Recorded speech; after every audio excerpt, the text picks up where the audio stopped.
Hi all, welcome to Shruti Sridhar vlogs.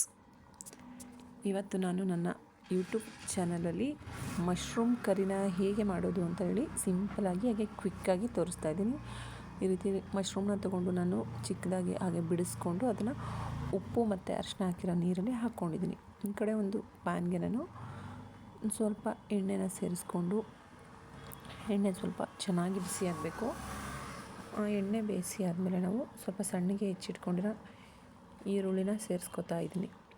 ಈರುಳ್ಳಿನ ನಾವು ಸ್ವಲ್ಪ ಬ್ರೌನ್ ಕಲರ್ ಆಗೋವರೆಗೂ ಕೂಡ ಚೆನ್ನಾಗಿ ಫ್ರೈ ಮಾಡ್ಕೋಬೇಕು. ಅದು ಸ್ವಲ್ಪ ಫ್ರೈ ಆದಮೇಲೆ ಅದಕ್ಕೆ ನಾವು ಹೆಚ್ಚಿಟ್ಕೊಂಡಿರೋ ಟೊಮ್ಯಾಟೊ ಹಾಗೆ ಸ್ವಲ್ಪ ಕೊತ್ತಂಬರಿ ಸೊಪ್ಪನ್ನ ಆ್ಯಡ್ ಮಾಡ್ಕೋಬೇಕಾಗತ್ತೆ. ಈ ಕೊತ್ತಂಬರಿ ಸೊಪ್ಪನ್ನ ನಾವು ಈರುಳ್ಳಿ ಜೊತೆನೇ ಸೇರಿಸಿ ಫ್ರೈ ಮಾಡೋದ್ರಿಂದ ರುಚಿ ತುಂಬ ಚೆನ್ನಾಗಿರುತ್ತೆ. ಈಗ ಈರುಳ್ಳಿ ಇಷ್ಟು ಕಲರ್ ಚೇಂಜ್ ಆಗಿದೆ ನೋಡಿ, ಇಲ್ಲಿ ಕಾಣ್ತಿದೆಯಲ್ಲ, ಇಷ್ಟು ಕಲರ್ ಚೇಂಜ್ ಆದಮೇಲೆ ನಾವು ಇದಕ್ಕೇ ಸಣ್ಣದಾಗಿ ಹೆಚ್ಚಿಟ್ಕೊಂಡಿದ್ವಲ್ಲ ಟೊಮೊಟೊನ ಸೇರಿಸ್ಕೊತಾ ಇದ್ದೀವಿ. ಹಾಗೆ ಸ್ವಲ್ಪ ಜೊತೆಗೆ ಕೊತ್ತಂಬರಿ ಸೊಪ್ಪನ್ನು ಕೂಡ ಸೇರಿಸ್ಕೊಂಡು ಅಷ್ಟನ್ನು ನೀಟಾಗಿ ಫ್ರೈ ಮಾಡ್ಕೋಬೇಕು.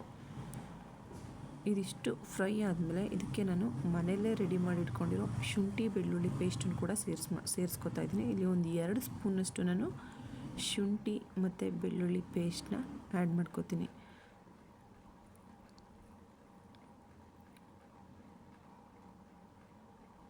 ನೋಡಿ, ಇಷ್ಟು ಶುಂಠಿ ಬೆಳ್ಳುಳ್ಳಿ ಪೇಸ್ಟ್ನ ಆ್ಯಡ್ ಮಾಡ್ಕೋಬೇಕು.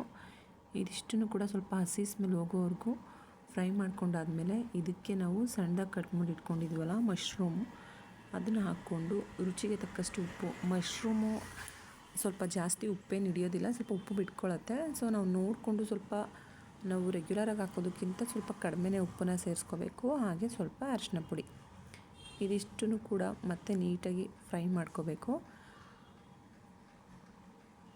ಇದು ಫ್ರೈ ಆದಮೇಲೆ ಇದಕ್ಕೆ ನಾವು ಖಾರಕ್ಕೆ ತಕ್ಕಂತೆ ಅಚ್ಚ ಖಾರದ ಪುಡಿ, ನಾನಿಲ್ಲಿ 2 ಸ್ಪೂನಷ್ಟು ಅಚ್ಚ ಖಾರದ ಪುಡಿ ಹಾಕೋತಾ ಇದ್ದೀನಿ. ಹಾಗೆ 1 ಸ್ಪೂನು ಧನಿಯಾ ಪುಡಿ, 1ರಿಂದ 1.5 ಸ್ಪೂನಷ್ಟು ಧನಿಯಾ ಪುಡಿ, ಇದಿಷ್ಟನ್ನು ಹಾಕ್ಕೊಂಡು ಹಾಗೆ ಫ್ರೈ ಮಾಡ್ಕೋಬೇಕು. ಇದು ಫ್ರೈ ಆದಮೇಲೆ ನಾವು ಈ ಮಶ್ರೂಮ್ ಸ್ವಲ್ಪ ಬೇಯಬೇಕು. ಅದಕ್ಕೆ ನೋಡಿಕೊಂಡು ನಮಗೆ ತಿಕ್ನೆಸ್ ಯಾವ ಕನ್ಸಿಸ್ಟೆನ್ಸಿಲಿ ತಿಕ್ನೆಸ್ ಬೇಕೋ ಅಷ್ಟನ್ನು ನೀರು ಸೇರಿಸ್ಕೊಂಡು ಚೆನ್ನಾಗಿ ಕುದಿಸಿದ್ರೆ ನಮಗೆ ರುಚಿಕರವಾಗಿರ್ತಕ್ಕಂತಹ ಮಶ್ರೂಮ್ ಕರಿ ರೆಡಿಯಾಗುತ್ತೆ. ಇದಕ್ಕೆ ನಾನು ಸ್ವಲ್ಪ ಗರಂ ಮಸಾಲ ಕೂಡ ಸೇರಿಸ್ಕೊತಾ ಇದ್ದೀನಿ. ನೋಡಿ ಎಷ್ಟು ಚೆನ್ನಾಗಿದೆ ಮಶ್ರೂಮ್ ಕರಿ. ಇದ್ರ ಜೊತೆಗೆ ಅಕ್ಕಿ ರೊಟ್ಟಿ, ದೋಸೆ, ಚಪಾತಿ, ಅನ್ನದ ಜೊತೆಗೂ ಕೂಡ ತುಂಬ ಚೆನ್ನಾಗಿರುತ್ತೆ ಇದು. ನಾನಿವತ್ತು ಮನೆಯಲ್ಲಿ ಚಪಾತಿ ಮಾಡ್ತಾಯಿದ್ದೀನಿ. ಚಪಾತಿ ಜೊತೆಗೆ ನಾವಿಲ್ಲಿ ಮಶ್ರೂಮ್ ಕರಿನ ಸರ್ವ್ ಮಾಡ್ತಾಯಿದ್ದೀನಿ. ಟೇಸ್ಟ್ ಅಂತೂ ಸೂಪರಾಗಿತ್ತು. ನೀವು ಕೂಡ ಒಂದು ಸಲ ಟ್ರೈ ಮಾಡಿ. ಅದಕ್ಕಿಂತ ಮುಂಚೆ ನನ್ನ ಚಾನಲ್ನ ಸಬ್ಸ್ಕ್ರೈಬ್ ಮಾಡಿ.